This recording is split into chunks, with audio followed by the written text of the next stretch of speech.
What is up, everybody, and welcome back to another course here at PushStart.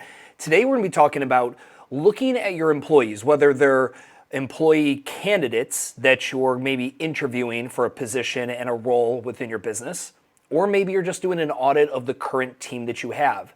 And we're going to take a look at how to best ensure that employees are going to fit the culture of your business, and why culture is the word I recommend you move forward with after today, utilizing instead of terms like community. So let's get into it.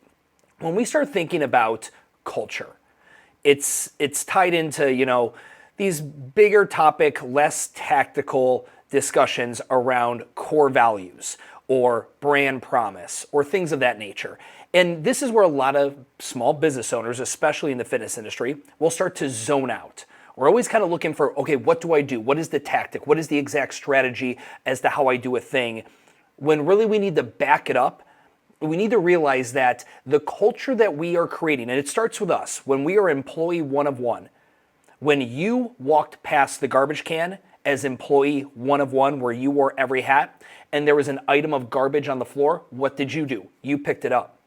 But then you hired employee 2 and 3. And when they walked past the garbage can, you saw they didn't pick up that garbage and put it in the can. And you allowed it to happen. Instantly there, you created a crack in the culture you had created.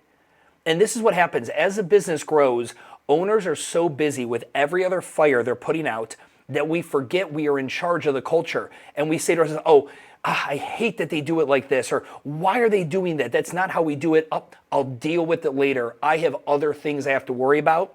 And every single time you do that, you just start fragmenting and cracking the culture you want and envision your business to have. So remember, culture over everything.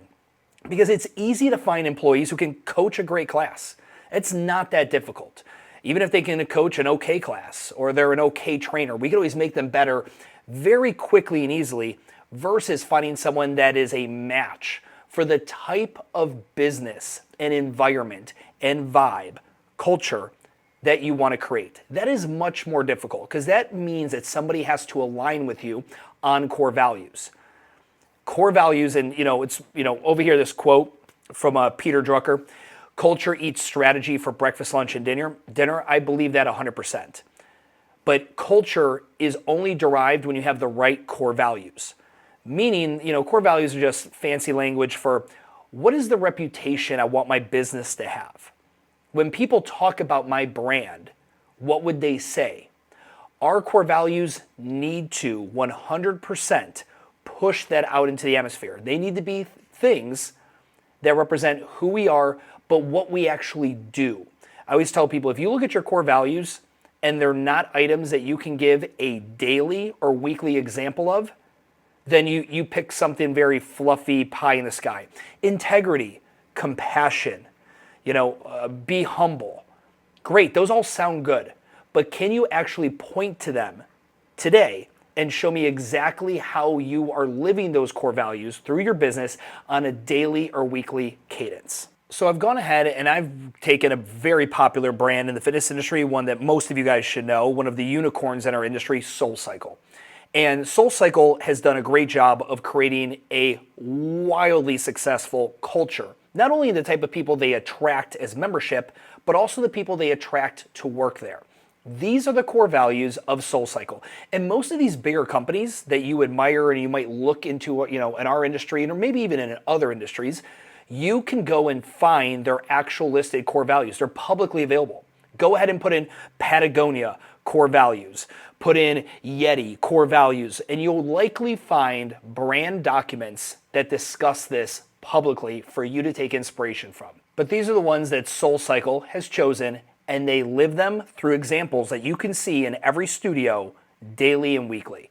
For example, we move fast and are on it. If you've ever been inside of a SoulCycle studio and maybe someone says, hey, the bathrooms are out of this, or I need some different weights for my bike, whatever it may be. And for those of you not familiar, SoulCycle is an indoor cycling studio. You'll see someone from the front desk either jog or walk incredibly briskly to that task. They move with a sense of urgency. right? They had an element as their core values. They recently restructured them, but one of the ones that I love the best, I wish it was still part of it. It says, from the top down, we get our hands dirty. And they had a policy prior to their acquisition in which even the highest employees in the company still had to work the front desk a minimum amount of hours per month.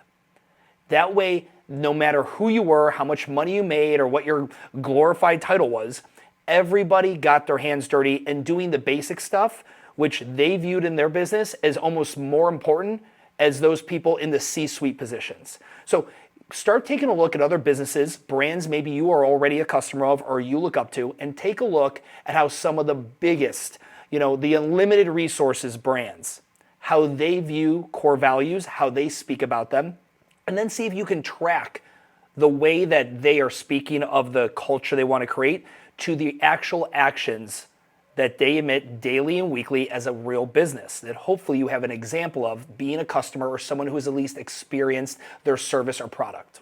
So now we're going to take a look at the culture that you're creating, which is backed up by the core values, and how that intersects with employees. There are often times that we hire someone because they have a skill set we desire for a role, or we think that they're going to be a high performer, but we know going into it that there's already red flags, that they might not be a good fit for our culture, that they don't actually align with our core values, and we make a trade. We go ahead and trade in a culture fit for performance. And you can take a look here at this matrix, this chart that they have here. You'll see that's rarely ever a good idea. It might work out in the short term, but in the long term, you are likely setting your business up for success from a culture fit perspective. Even the best performer out there, if they're a toxic employee, they don't agree with what you're doing, they're not a team player, that's going to cause rifts that no amount of performance, I don't care if it's sales, retention, the quality of a class that they coach, none of that matters if they are going to, from the inside out, start breaking and fragmenting the culture that you've worked hard to create. So let's look at these two examples.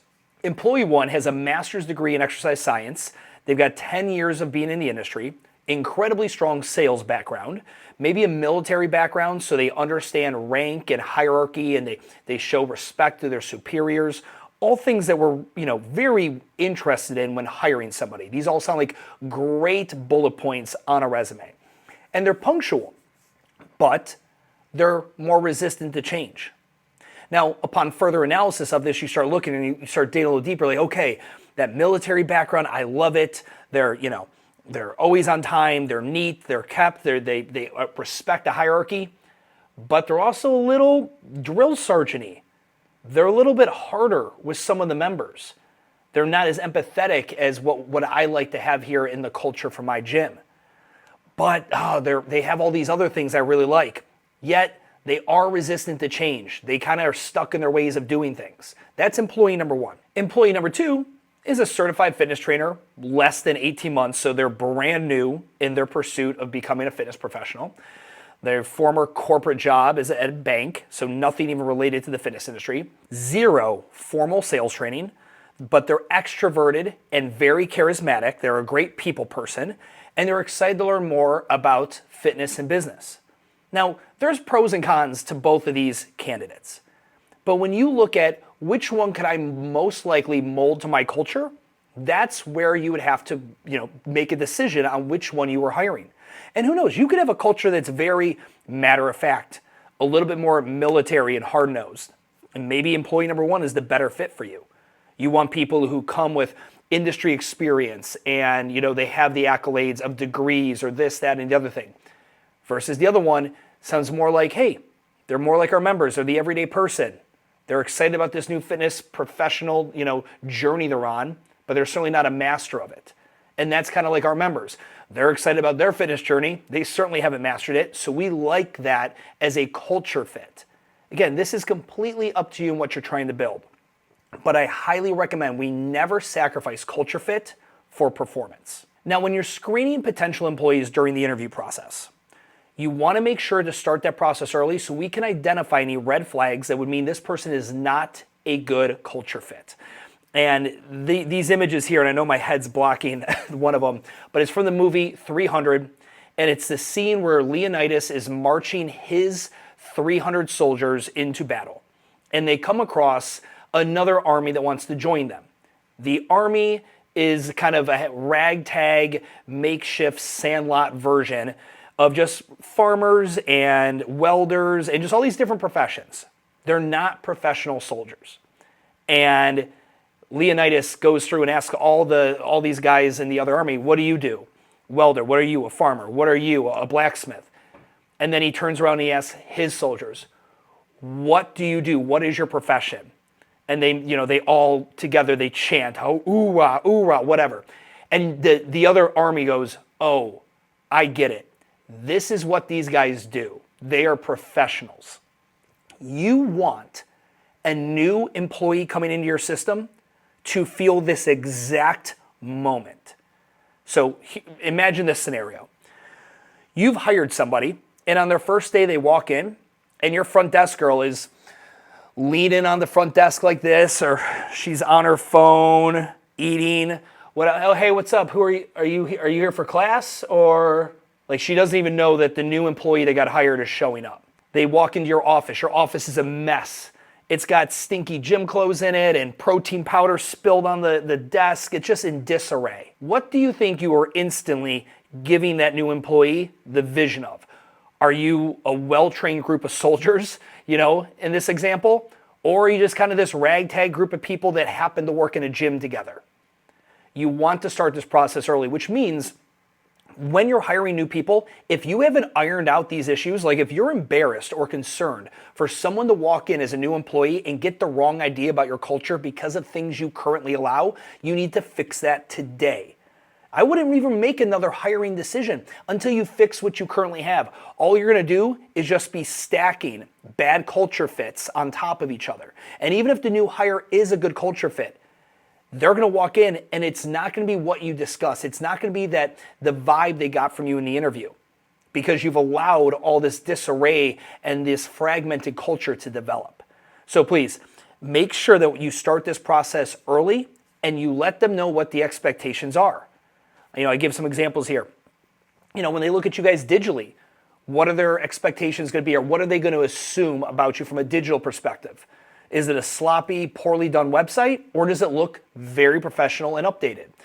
If you have a policy of, hey, early is on time and on time is late. Okay, if that's the policy, did you show up early to the interview?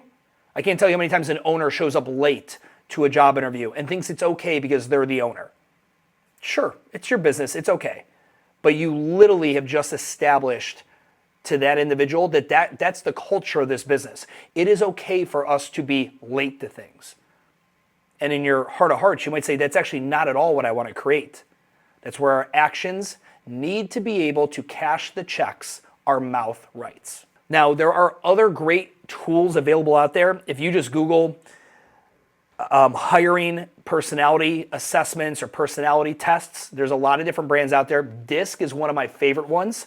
The DISC assessment is one that allows you to see your strengths and weaknesses in your ability to communicate and how you best should be communicated with. So if you did DISC assessment for your entire team, you'd start seeing why maybe some personalities rub each other the wrong way and why some people respond to certain things stronger or better than others. It's very, very fascinating. Highly recommend looking into a DISC assessment. It's affordable. You can do it with your entire team, and it puts everyone on a nice standard to understand what everyone's strengths and weaknesses are. Perform a social experiment. Let's say you don't want to pay for the DISC assessment and you just want like a down and dirty, incredible way to understand a culture fit. I think being in the fitness industry is one of the best. Asking somebody to work out as part of the interview process, or maybe during the first 90 days probationary period in which you hire them, is an incredible way to learn a lot about somebody. You can tell a lot about somebody's character and their understanding of human movement by watching them work out. So this was a great way. I also heard someone else say one time, you can learn a lot about somebody's integrity by watching them do 50 push-ups for time, right? With the idea being like if they're worming and breaking and cheating reps, you kind of know who you're dealing with. So one of the ways I always have enjoyed in owning gyms. Getting to know somebody more intimately than that very PR'd version of them in an interview is to see them in a workout. And when you think about it, it's, what kind of person are they? Do they go around and they introduce themselves to people in class they don't know? That lets you know whether they're extroverted. Will they be good at helping you put on events off-site from the gym to help generate leads? Are they very personable? Also, when you see them in a workout, do they just kind of get into their ego and all they care about is looking the best and lifting the most weight and that whole thing? Like they're putting on a show as if like you're testing whether they're fit enough to work there, which you're not. Is it more of an ego thing for them? Because that could also be a red flag for what it's like to work with them when you guys have shared tasks or goals together. The other thing you're looking for very simply is, how do they move? Right? Like, is this someone who's, maybe been a trainer for a while and you're kind of sitting there scratching your head like, how have you been a trainer that long and yet you're moving like that? It's something that, it's a great, very inexpensive way to learn about people.